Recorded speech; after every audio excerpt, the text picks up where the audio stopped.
My name is Andrew, and I attend the Pensacola campus of Cross Community. I graduated from Pensacola High School with honors. I grew up, I had two younger siblings. I had a younger sister that was 3 years younger than me, and a younger brother that was 7. Because of how scarce money was and how prevalent drugs were, I quickly became a parent to them. And as I grew up, I took more responsibility of making sure they had meals, making sure they got to and from school.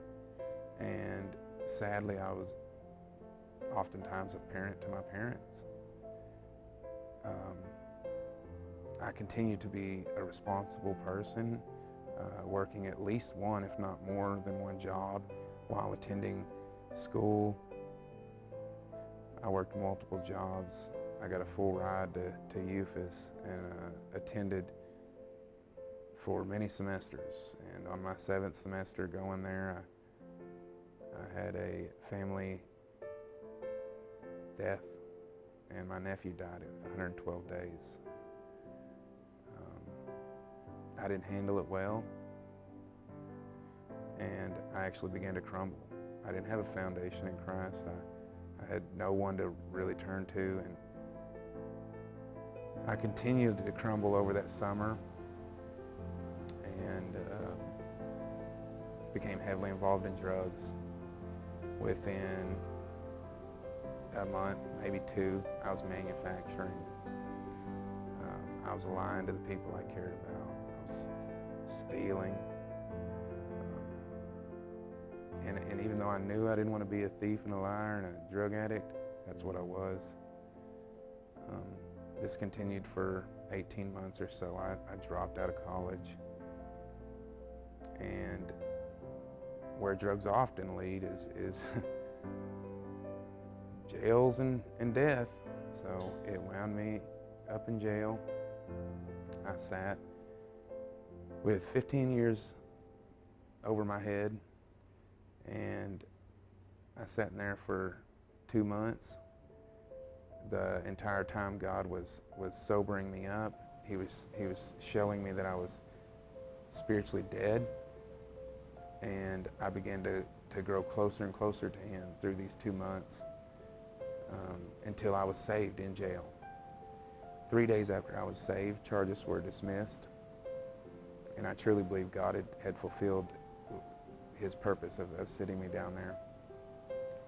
When I got out, I knew I needed the help of a church family to walk through life with. Yet I didn't search for one like I should have, but God took care of me yet again, and the neighbors I'd had for 10 years were Matt and Angie Duke. Yet we hadn't talked a whole lot, but me and Matt got to talking one night for several hours, and he invited me over to the newly founded Pensacola campus of Cross Community that he had recently become campus pastor of.